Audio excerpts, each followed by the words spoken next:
류중일 전 감독입니다. 손자 앞에서 고등학생 제자와 부적절한 스킨십을 한 여성이 바로 내 옛 며느리다. 청원글까지 올렸었던 이 류중일 감독인데요. 류중일 감독의 옛 사돈치기 바로 반박에 나섰습니다. 해당 인터뷰 내용을 제가 한번 읽어보겠습니다. 양진 변호사님, 저와 같이 보실까요? 전반적인 내용은 제가 다시 읽겠지만 이거 무슨 여론전이냐. 류중일 전 감독의, 그러니까 류 전 감독의 아들 옛 사위가 40억 원의 공갈, 40억 원을 요구했다, 이렇게 반박을 했어요. 그렇죠. 그 40억 원이라는 것이 집계된 근거는 두 사람이 가지고 있던 아파트 공유 집원 중에 아내가 소유하고 있던 것을 이전하고 양육비를 매월 500만 원 보내고 그리고 위자료 20억 원 이렇게 해서 이제 40억 원을 요구했다라는 지금 이야기가 나오는 것입니다. 그러니까 이 여성의 아버지 측에서 보기에는 사위가 너무 과도하게 40억 원이라는 것을 걸고 이렇게 협박까지 했기 때문에 실제 공갈이 문제가 됐던 것이고 오히려 내 딸이 피해자인 것이고 그 불륜이라든지 어떤 제자와의 부적절한 관계에 대한 이야기가 나오는데 그것은 사실 전혀 이제 제자와 선생님의 사이에서 이 같이 한 방에 투숙을 하면서 간이 침대까지 결제를 했고 그리고 그 간이 침대를 결제한 것도 남편에게 알람이 가는 카드로 결제를 한 것이기 때문에 결코 이제 부적절한 사이는 아니었다라는 취지로 이제 항의의 글이 나온 것이고요.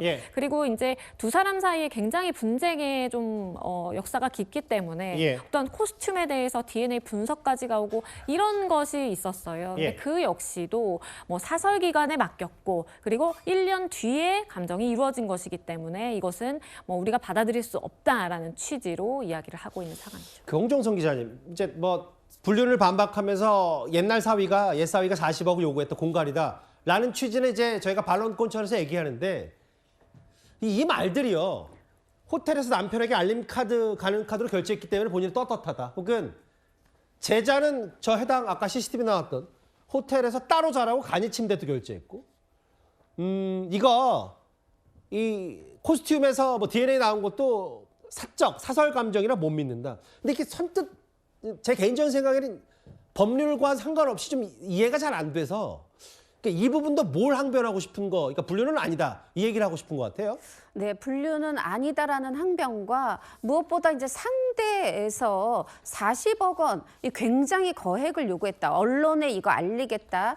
언론에 알리지 않게 하려면 40억 달러. 이 40억의 내용을 보면 일단 위자료. 사실 이제 이혼 판결에서 뭐 6천만 원, 뭐 7천만 원, 그러니까 6천만 원을 이 남편에게 주어라 이런 판결이 있었는데 6천만 원을 받은 뒤에 이런 얘기를 했다는 거죠. 말하자면 6천만 원으로는 부족하고 위자료를 20억 원 달라. 그리고 아파트가 이제 말하자면 부부 공동명의였는데 이 전 며느리, 류중일 감독의 전 며느리이자 이 장남의 어떤 아들과 부부에 있어서 아내의 몫까지 다 남편에게 달라. 이 부분 거기다가 이제 아이가 어린데 그 클 때까지의 한 달 500만 원의 양육비 이걸 다 합해 보니까 40억 원이나 되는데 과연 이제 대중에게 묻는 거죠. 이렇게 법이 판결하여서 6천만 원 내라라고 했는데 그걸 이미 주었는데도 40억 원을 달라고 하는 게 정상적이냐, 정상적인 요구냐. 그리고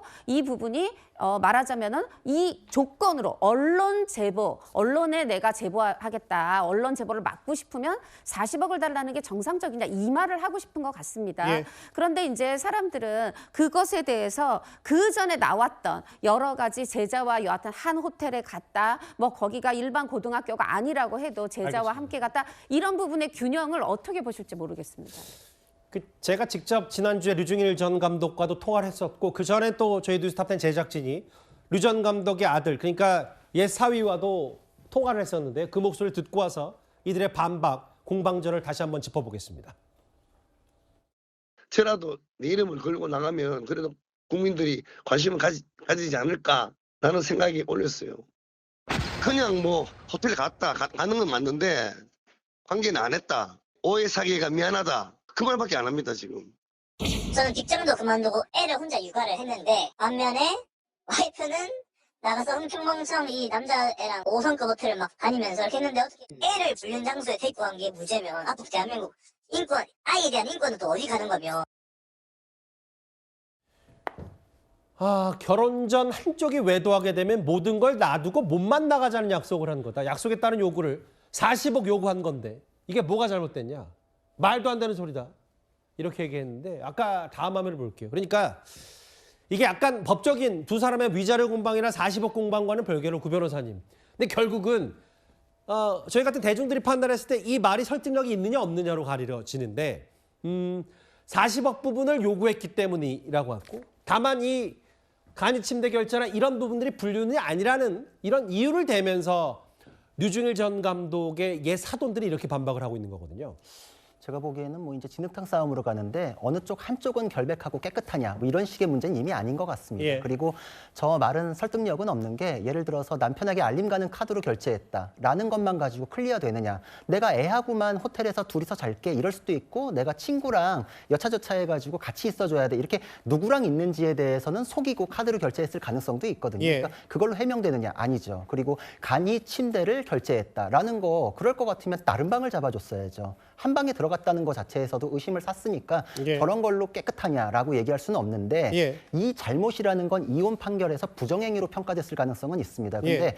형사상으로 둘이 성관계가 있었느냐라는 건 굉장히 엄격한 증명을 요구하기 때문에 예. 이혼 판결에서 부정행위가 인정됐다 하더라도 그 형사 사건에서는 증거 불충분으로 무혐의가 될 가능성이 있어요. 근데 그 간극을 이용해 가지고 지금 공방이 오고 간다. 그러나 여기에서 진실에 대해서 이야기를 하더라도 그걸 폭로하느냐 마느냐를 결부시켜 가지고 돈을 요구하면 그것과 별개로 또 범죄가 성립을 할 수 있습니다. 그런데 혼 전에 그런 약속을 했는지도 모르겠지만 혼전에 외도에 의해 가지고 뭐 문제가 생겼을 거니 다 두고 나간다라는 그 혼전 계약이라고 표현하는데 우리나라는 그걸 인정하지 않습니다. 그러니까 그건 법적인 건 법적인 것 뿐이고. 예, 그렇죠. 예, 예. 그러니까 그거에 의해서 다시 또 내가 요구한 게 정당하냐 그렇게 되지 않거든요. 예. 그러니까 이거 지금은 양쪽 다 잘못이 있는 수준으로 이제 가고 있다 이렇게 볼 수 있습니다. 이해가 됐어요. 그렇게 구도로 누가 먼저 발언을 펴거나 외도하면은 그냥 몸만 나가기로 약속했다는 건 그냥 말만 그런 거고 법적인 부분을 따져오면 이제 본격적으로 이혼 소송이 진행되는 거니까요. 그 별개의 문제다. 알겠습니다. 류중일 전 감독의 과거 사돈의 반박, 불륜을 반박한 여기까지 저희가 준비한 8이었습니다.